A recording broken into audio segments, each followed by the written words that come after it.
Hai people, berjumpa kembali di Ngobras, ngobrol asik bersama OPD Kota Semarang.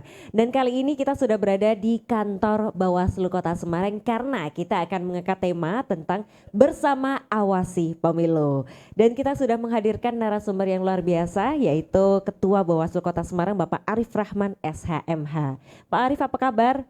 Alhamdulillah baik, Sehat Bapak? alhamdulillah sehat-sehat. Butuh tenaga yang banyak sepertinya ya untuk nanti menyambut 2024. Dan ini kita berada di kantornya ya, luar biasa udah punya studio sendiri ya Pak Ya, kalau ya. Bawaslu.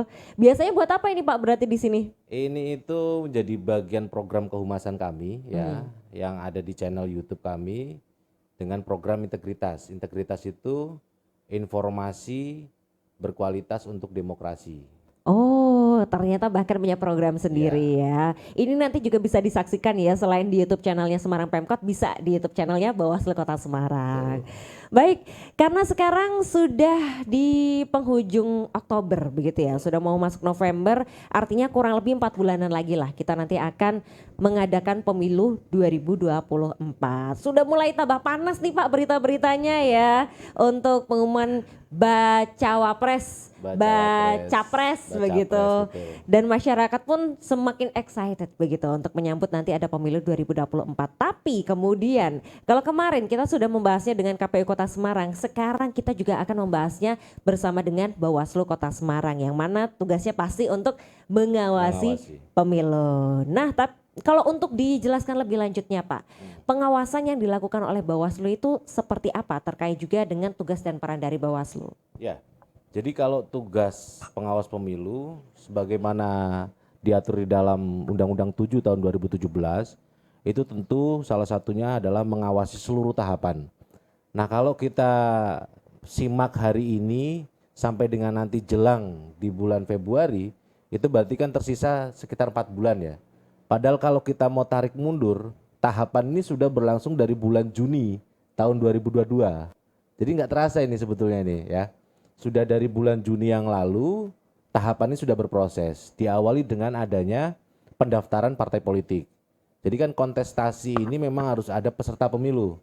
Nah, peserta pemilu itu timbul dari peserta pemilu. Timbul dari partai politik.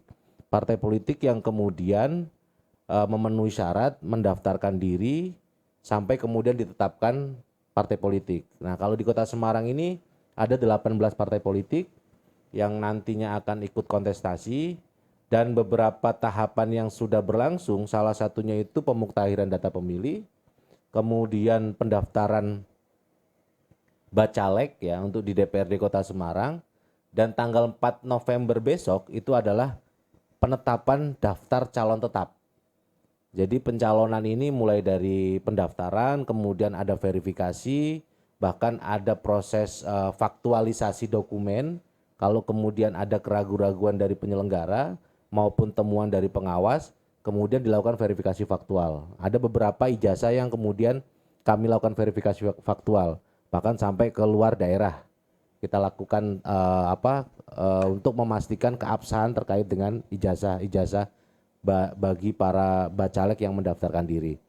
Jadi praktis tersiksa 4 bulan ke depan ya sampai dengan puncaknya 14 Februari.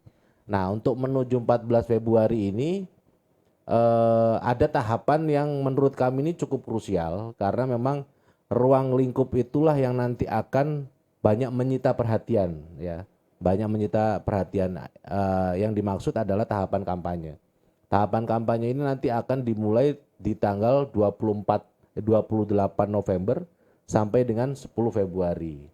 10 Februari itu berarti 3 harinya itu masa tenang karena tanggal 14 Februari itu puncak, kemudian warga negara yang mempunyai hak pilih bisa menggunakan hak pilihnya di hari Rabu tanggal 14 Februari. Jadi kalau ditanya kemudian pengawasannya sejauh mana, ya seluruh tahapan ini kita awasi. Dan kebetulan saat ini jajaran kami ini sudah terbentuk sampai tingkat kelurahan. Jadi kalau kami total itu sampai dengan nanti pengawas TPS, jumlah personil pengawas di Kota Semarang itu sekitar 5.022. Banyak ternyata ya. Ya, 5.022 itu sampai dengan pengawas TPS.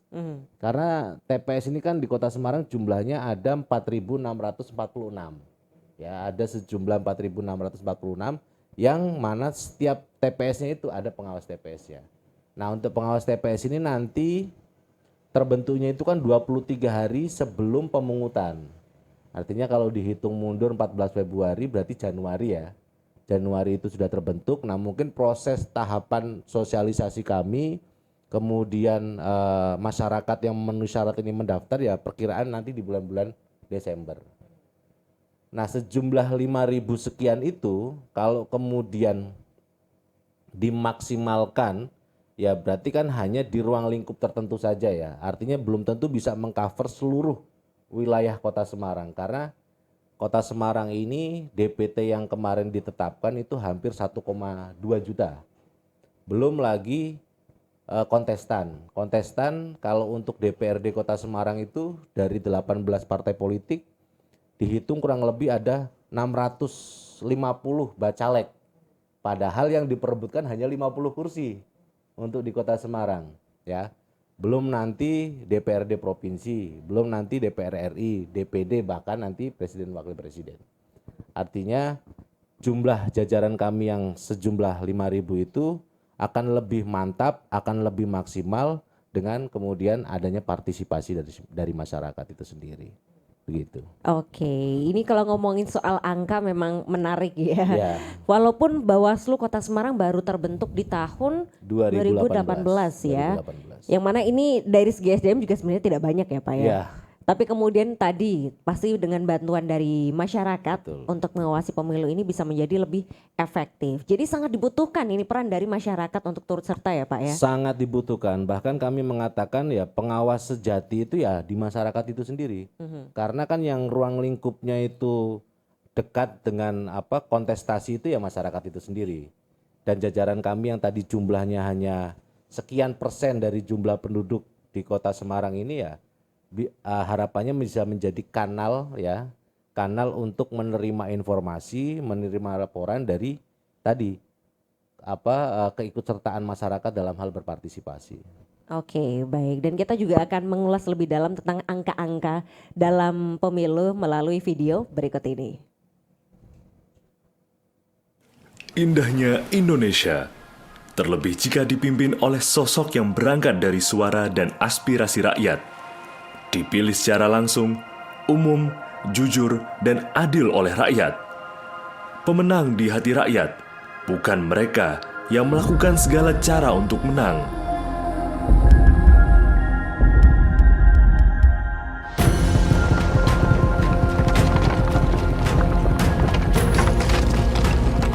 Ayo hentikan. Perlu andil dari semua kalangan. Indonesia butuh partisipasi aktif dari semua lapisan masyarakat untuk ikut mengawasi pemilu. Bersama, kita wujudkan pesta demokrasi yang berintegritas. Mulai dari kamu, laporkan langsung apabila terjadi pelanggaran pemilu kepada pengawas pemilu. Ayo awasi bersama Pemilu 2024 untuk pemilu yang bersih dan damai. Baik, nah video tadi sudah kita saksikan bersama. Ternyata dari apa yang kita lakukan bersama itu nanti bisa membuat perubahan untuk menciptakan pemilu yang lebih baik begitu ya Pak. Amin, amin. Karena dari pemilu itulah nanti akan menentukan siapa pemimpin-pemimpin daerah bahkan negara kita yang menjadi ujung tombak dari nasib kita ke depan. Betul. Dan kemudian kalau sebagai masyarakat nih Pak, kita kira-kira bisa bantu apa sih untuk hal terkait dengan pengawasan pemilu? Ya. Jadi seperti yang tadi saya sampaikan ya bahwa keikutsertaan masyarakat ini sangat penting karena masyarakat ini menjadi salah satu stakeholder ya dalam proses pelaksanaan pemilu itu sendiri. Nah, bagaimana kemudian masyarakat ini bisa berpartisipasi? Setidaknya menurut kami adalah masyarakat ini harus cerdas ya, harus kritis ya dalam hal menerima informasi karena kan kita tahu betul nih ya. Kita punya pengalaman 2019. Nah, harapannya 2019 itu tidak terulang kembali di 2024 ini. Tidak ada lagi lah cebong sama kampret kan begitu ya. Artinya yang ada ya Indonesia kan begitu. Satu kesatuan Indonesia itu sendiri. Nah, bagaimana kemudian masyarakat ini bisa dengan cerdas memilah, memilih informasi, bahkan kalau perlu ya dikonfirmasi sebelum kemudian sharing ya sebelum kemudian disebarluaskan kepada publik. Karena jangan sampai kemudian masyarakat ini mudah termakan berita bohong ya, yang di dalamnya itu memuat ujaran kebencian ya, sehingga nantinya justru menjadikan pemilu ini tidak asik lagi, pemilu ini tidak gembira lagi, pemilu ini tidak bahagia lagi, karena malah justru menjadikan perpecahan di lingkungan masyarakat. Nah ini memang harapan yang kita tanamkan kepada warga Kota Semarang ya secara khusus ya. Selain dari itu, tidak hanya kemudian menggunakan hak pilih, tapi juga berani ya memberikan informasi. Nah, kalau memberi informasi masih dirasa kurang, silakan melaporkan. Karena menurut kami laporan ini cukup penting ya, untuk kemudian kami juga bisa menekan, meminimalisir potensi pelanggaran yang ada di Kota Semarang. Karena kita merujuk pada pemilu sebelumnya itu 2019 kita pernah menangani 45 kasus ya pelanggaran.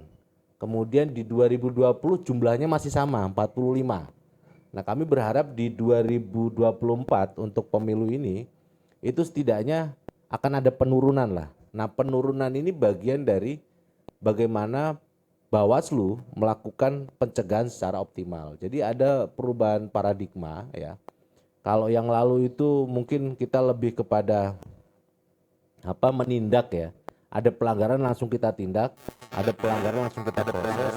Kalau yang sekarang ini ada potensi pelanggaran, kita lakukan pencegahan. Pencegahan dengan menghimbau, memberitahu bahwa praktek seperti ini itu salah agar tidak dilakukan. Tapi kalau kemudian masih dilakukan, ya sudah. Artinya penegakan hukumlah yang nantinya akan menjawab terkait dengan problem tersebut. Oke, ini semakin menarik karena kita semakin menggali lebih dalam tentang apa saja kira-kira potensi kecurangan yang nanti akan muncul ya, karena ini pasti bagian dari tugasnya Bawaslu untuk mengawasinya. Apalagi perbedaan antara informasi dan laporan ya, kita harus lapornya kemana juga harus kita catat. Jadi buat e-people jangan kemana-mana, karena setelah ini akan kita bahas bersama dengan Bawaslu. Jadi tetap bersama kami di Ngobras.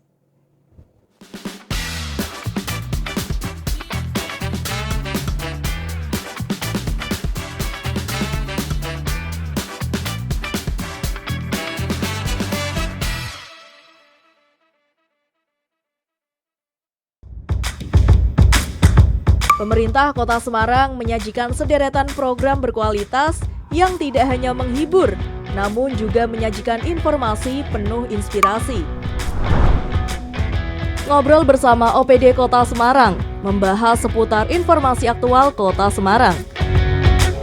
Ngobras, ngobrol asik, hadir setiap Senin jam 3 sore. Ngobrol santai, menyajikan berbagai kisah penuh inspirasi. Ngopi, ngobrol inspirasi, setiap Selasa jam 12 siang. Program seputar UMKM Kota Semarang, mengupas tuntas strategi bisnis dan pencapaian. Ini Usahaku, setiap Kamis jam 9 pagi.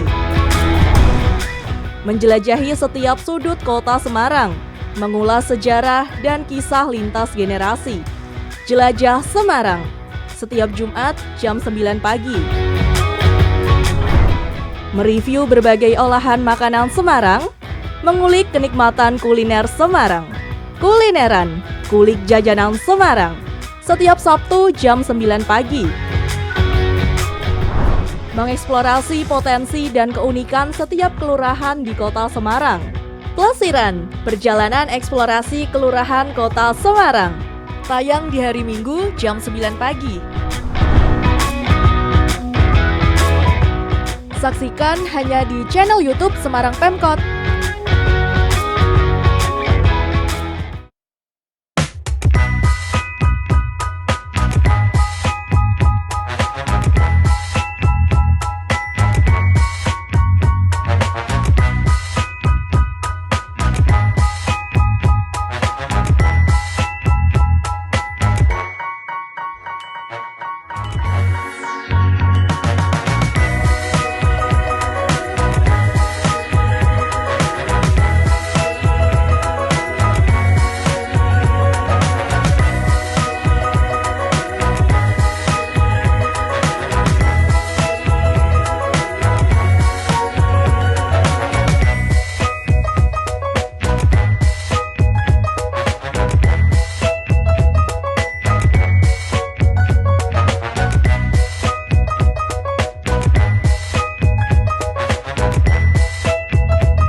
Baik, people masih di Ngobras dengan tema kita mengenai bersama awasi pemilu. Masih ada Pak Arif Rahman juga, kita akan lanjut mengenai pembahasan pemilu. Kalau tadi kita sebutkan ya Pak, ada informasi, ada juga laporan. Nah ini kemudian kalau masyarakat punya informasi dan ingin melaporkannya, bisa melalui kanal mana saja untuk ke Bawaslu? Ya, jadi dugaan pelanggaran itu kan sumbernya ada dua. Ada temuan, laporan. Kalau temuan itu hasil kerja pengawas pemilu yang tadi saya sebutkan jumlahnya 5.022 ya. Tapi kalau laporan itu sumbernya dari masyarakat. Nah, ini yang perlu kemudian diketahui ya bagi masyarakat ya. Laporan ini kan subjek hukumnya ada 3. Pertama, warga negara Indonesia yang mempunyai hak pilih yang dia domisilinya di Kota Semarang. Kemudian yang kedua adalah peserta pemilu, ya peserta pemilu itu partai politik, maupun di dalamnya itu tim sukses, maupun bacalek, maupun kelompok-kelompok yang memang dia terdaftar sebagai bagian dari tim sukses peserta pemilu itu sendiri. Dan yang terakhir adalah pemantau pemilu. Nah kalau untuk pemantau pemilu di Kota Semarang ini ada 4 ya, ada 4 yang memang dia pendaftarannya di pusat, kemudian strukturnya itu ada di Kota Semarang. Nah, bagaimana kemudian masyarakat ini bisa berpartisipasi? Kalau kami sih berharap tidak hanya informasi ya, yang disampaikan, tapi ya berupa laporan. Tapi terkadang masyarakat itu kan rada-rada gimana ya, karena ini kan bicara kontestasi pemilu ya. Kadang ada kekhawatiran kalau kemudian melaporkan, apalagi yang dilaporkan tetangganya sendiri ya kan, atau tokoh masyarakat di lingkungannya, sehingga ya tadi hanya bisa memberikan informasi awal. Nah, kalaupun kemudian masyarakat ini berkontribusi dengan menyampaikan informasi awal, ya setidaknya dilengkapi bukti dukung, entah itu dokumentasi foto atau video. Nah, dari proses foto dan video itu, nanti jajaran kami yang akan melakukan investigasi. Dan yang nggak kalah penting ya, setidaknya informasi itu disampaikan itu ya up to date ya, artinya tidak yang sudah berlangsung berhari-hari gitu, karena kalau berhari-hari biasanya pelakunya juga sulit kemudian kita identifikasi, kejadiannya juga sudah lewat, apalagi barang buktinya. Karena praktek yang pernah kami alami di 2020, di 2019, buktinya itu sudah habis. Mbak ya. Jadi contoh ada pembagian beras begitu ya, ada laporan seminggu ke depan. Kita investigasi, kita datangi ke rumahnya. Nah, yang di rumah ini mengatakan buktinya sudah habis Mas, karena sudah kita makan semua satu keluarga gitu kan. Enggak cuman beras jadi nasi, udah sampai jadi bubur sudah ya, jadi terlanjur. Bubur ini, sudah habis gitu. Artinya kendala-kendala semacam itulah yang kami alami sebagai pengawas pemilu. Maka kami berharap masyarakat ini berkontribusi ya, kalau perlu tidak hanya sebatas informasi tapi bersedia berani sebagai pelapor. Karena kalau kemudian ini informasi atau laporannya ini mengarah kepada tindak pidana pemilu, maka mau tidak mau yang bersangkutan ini kan nanti akan mengikuti proses sampai dengan pengadilan ya. Karena kan kalau pidana pemilu itu ada yang namanya sentra gakumdu, sentra penegakan hukum terpadu. Di dalamnya itu ada kepolisian, ada kejaksaan dan Bawaslu. Jadi mulai dari proses Bawaslu, kemudian ada penyidikan, nanti ada penuntutan. Nah, kami harap nanti pelapor ini memang sudah yakin betul, sudah berani, tekad bulat ya bahwa tujuan berkontribusi ini untuk tadi menegakkan aturan agar kemudian kecurangan itu tidak terulang kembali, bahkan menjadi kebiasaan di setiap pemilu. Itu, Mbak. Oke, dan kalau ngomongin masalah kecurangan seperti yang ada di sebelah ini ya, kita harus mengawasi money politics. Sepertinya uang memang tidak bisa lepas dari pemilu, tapi semoga bisa ya, semoga bisa. Yeah. Dan untuk itu perlu masyarakat yang kritis, pengawasan yang ketat juga. Kita akan saksikan melalui video berikut ini, semoga bisa menjadi inspirasi untuk e-people semua.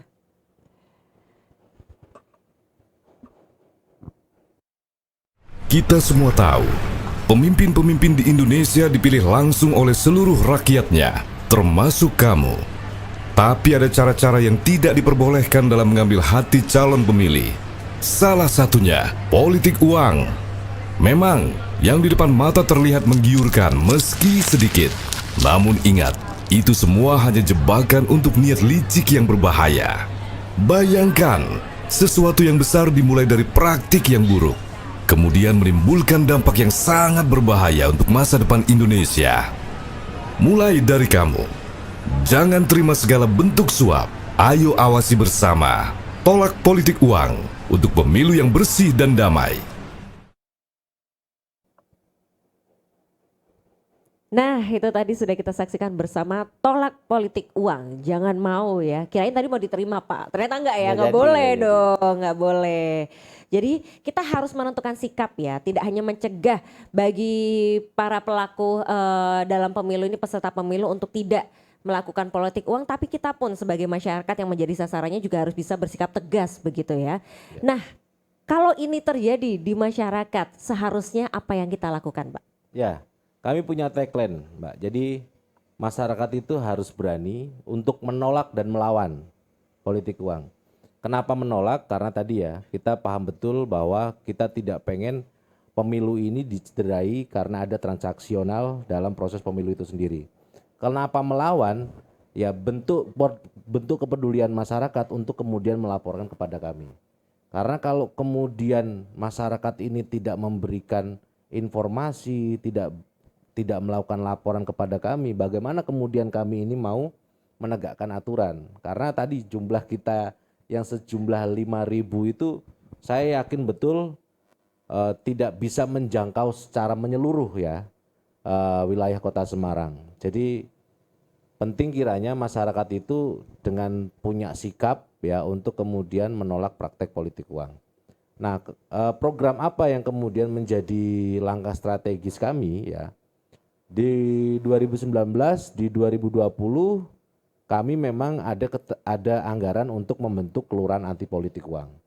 Nah, memang di tahun ini kita belum ada terkait dengan support pembentukan itu. Tapi kami mendorong jajaran kami di tingkat kecamatan bahkan sampai dengan kelurahan untuk kemudian koordinasi dengan stakeholder terkait ya, dalam hal ini lurah ya, untuk kemudian memberikan sosialisasi di warga. Bahkan kalau memang lurah dan warganya ini bersepakat, ya lingkungan itu menjadi bagian dari kelurahan anti politik uang. Dan semalam ada salah satu kelurahan di Kota Semarang, Kelurahan Meteseh, Kecamatan Tembalang, itu karena inisiasi dari lurah dan warganya ya, yang akhirnya bersepakat untuk mendeklarasikan diri, membacakan ikrar untuk kelurahan anti politik uang. Ini menurut kami capaian yang sangat luar biasa ya, karena inisiasi itu langsung timbul dari warga. Bahkan lurahnya ini support untuk pembuatan MMT ya, MMT kelurahan anti politik uang, kemudian di situ dicantumkan sanksi pidananya, ada kontak personnya, dan itu dibagikan ke seluruh RW di kelurahan Meteseh. Dan itu dipasang di lingkungan masyarakat. Bahkan selain itu juga lurahnya ini support untuk membuat stiker. Membuat stiker anti politik uang yang nanti akan dibagikan ke warga-warga. Nah, ini harapannya kan bisa menjadi ini ya, early warning system ya. Jadi agar kemudian pelaku-pelaku nantinya itu kalau mau serangan pajar ya kan, sampai depan rumah, lah kok udah ada stiker ini, akhirnya kan berpikir ulang gitu kan. Atau pada saat udah ketok pintu, orang yang di dalam itu keluar terus kemudian ngelihat stiker, akhirnya berpikir ulang. Nah, ini artinya gerakan-gerakan moral semacam inilah yang bisa menjamin untuk kemudian memberantas politik uang. Karena kalau kita ini menitik beratkan kepada penerapan sanksi, ya luar biasa ini. Ini kan kontestasi pemilu ini kan cukup menyita orang banyak ya. Kira-kira kalau kemudian ini isinya penegakan hukum dalam hal penerapan sanksi, bisa penuh nanti itu, ya kan? Bisa penuh, di mana-mana bisa penuh. Nah, ini upaya-upaya pencegahan seperti inilah bagian dari gerakan moral untuk kemudian meminimalisir potensi pelanggaran, terutama kaitannya dengan politik uang. Oke, jadi kalau misalnya nanti sudah ada serangan fajar, tinggal ini Pak, lah udah ada stikernya. Iya, udah ada stikernya. Kita sudah berkomitmen untuk tidak menerima politik uang Politik tersebut ya, dan ini sangat luar biasa karena walaupun di awal sempat digerakkan oleh Bawaslu begitu ya, tapi kemudian meskipun ada hambatan, masyarakat pun yang punya niatan sama, tujuan yang sama, inisiatifnya bisa jalan dan juga bersama-sama mewujudkan kelurahan anti politik uang. Semoga ini bisa ketularan ya kelurahan-kelurahan lainnya, karena sekecil apapun usaha yang kita lakukan ketika itu kemudian dilakukan bersama pasti akan bisa memberikan dampak begitu ya Pak. Betul. Oke, baik. Dan kita akan tanyakan nanti lagi ya kepada teman-teman Bawaslu, kira-kira apa sih yang menjadi hambatan kemudian strateginya untuk menghadapi pemilu 2024 nanti ya. Jadi jangan kemana-mana, tetap bersama kami di Ngobras.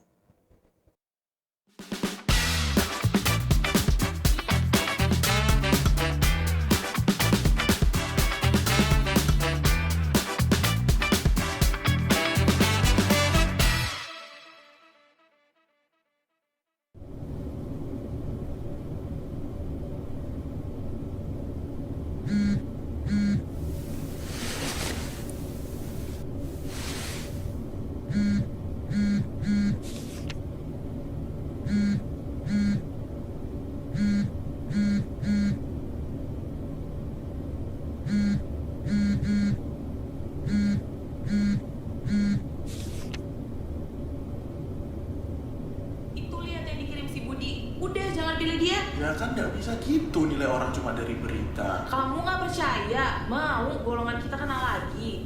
Ya tapi kan Ayah tuh selalu aja kayak gitu, lupa sama zaman dulu. Udah jangan pilih dia.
to another good morning time to go.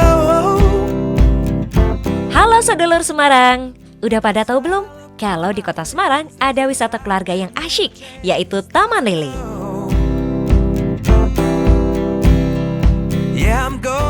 Harga tiketnya mulai dari Rp6.500 untuk hari biasa dan Rp8.000 untuk hari Minggu dan tanggal merah.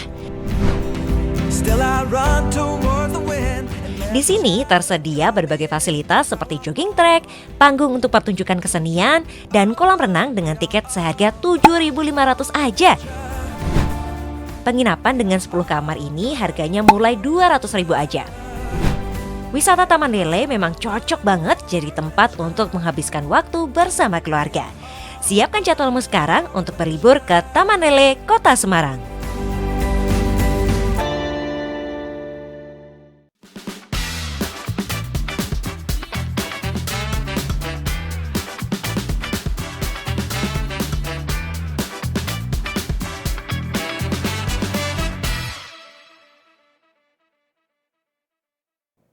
Masih di Ngobras dengan tema kita bersama Awasi Pemilu bersama dengan Bawaslu Kota Semarang. Kita lanjut lagi nih Pak Arief.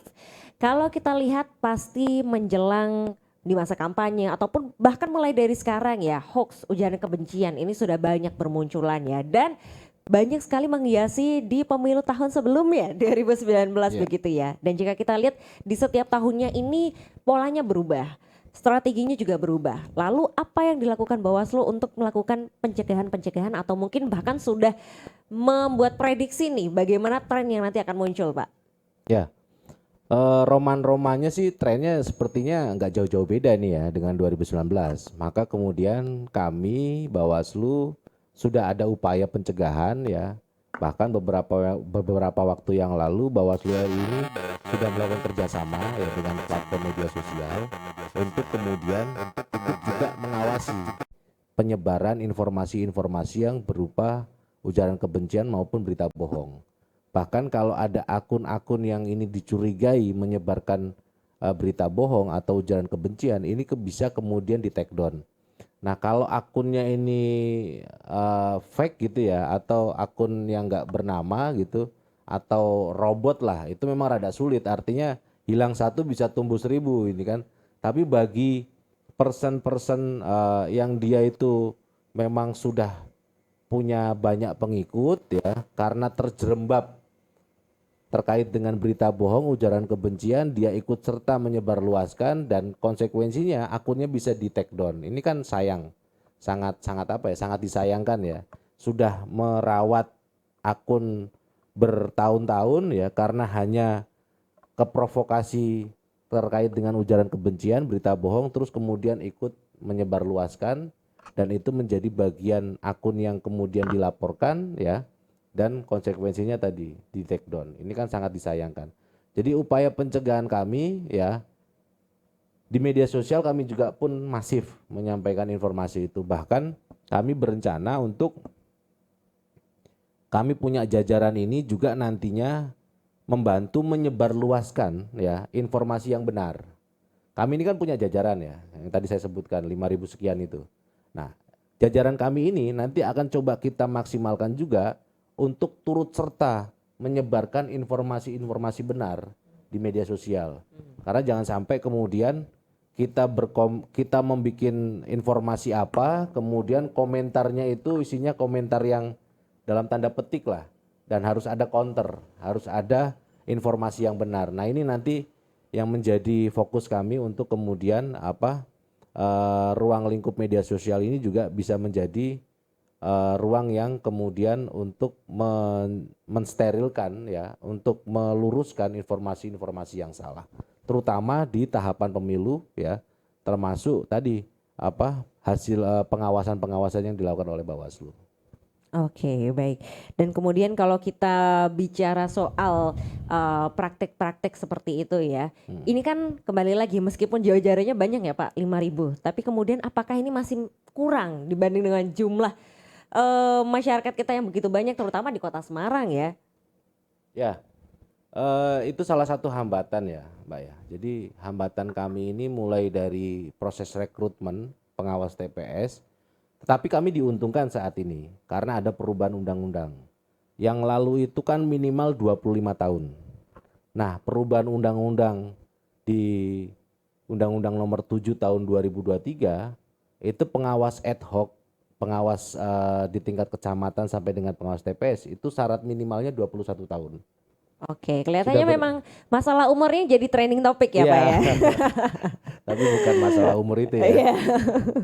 Jadi ada penurunan syarat minimalnya menjadi 21 tahun. Bahkan ya dimungkinkan kalau di satu daerah itu tidak ada ini syarat usia 21 tahun yang mendaftar, maka bisa diambil usia 17 tahun. Ini menurut kami satu progres baik ya untuk kemudian tadi kalangan muda ya, kalangan milenial untuk ikut serta secara aktif sebagai pengawas TPS nantinya. Nah ini semoga menjadi hambatan yang dahulu pernah kita rasakan, semoga di 2024 ini tidak terulang kembali. Nah kalau kemudian ditanya jumlah penduduk Kota Semarang sejumlah tadi ya, DPT 1,2 dan jangkauan luasannya juga pun luas ya, maka ya tadi partisipasi masyarakat ini menjadi hal penting untuk kemudian ikut serta melaporkan, memberikan informasi, bahkan ikut serta melakukan pencegahan di masyarakat. Contoh kayak tadi praktek politik uang, ya dia mencegah, oke lah, beraninya menolak, nggak berani melawan. Itu kan sudah bagian dari pencegahan ya. Saya menolak adanya pemberian sejumlah uang, barang dan lain sebagainya dalam konteks meyakinkan pemilih atau memilih yang lain begitu ya. Oke lah menolak. Kalau melawannya belum berani, ya itu sudah menjadi bagian yang cukup kami harapkan masyarakat untuk kemudian tumbuh kembang untuk menolak praktek politik uang.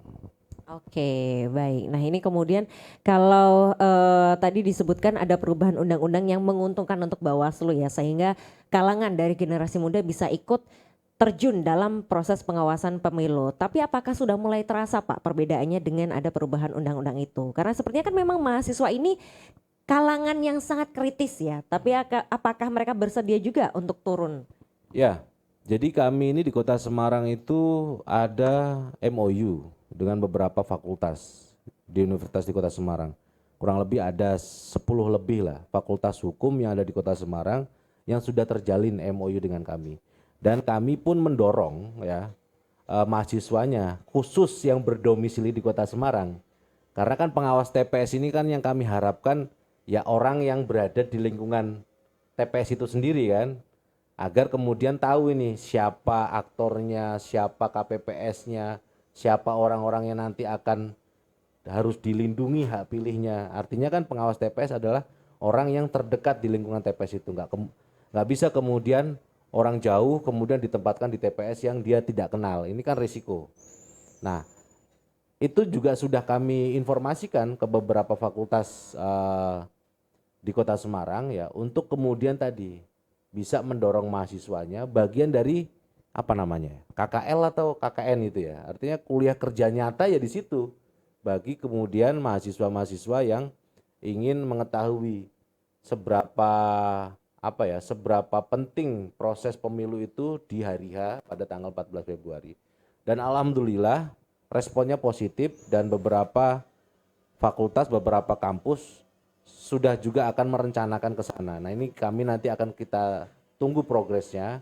Setidaknya kalau kemudian di Kota Semarang ini tadi membutuhkan 4.646, kebutuhan kami 2 kali lipatnya Pak. Kebutuhan kami 2 kali lipatnya. Karena untuk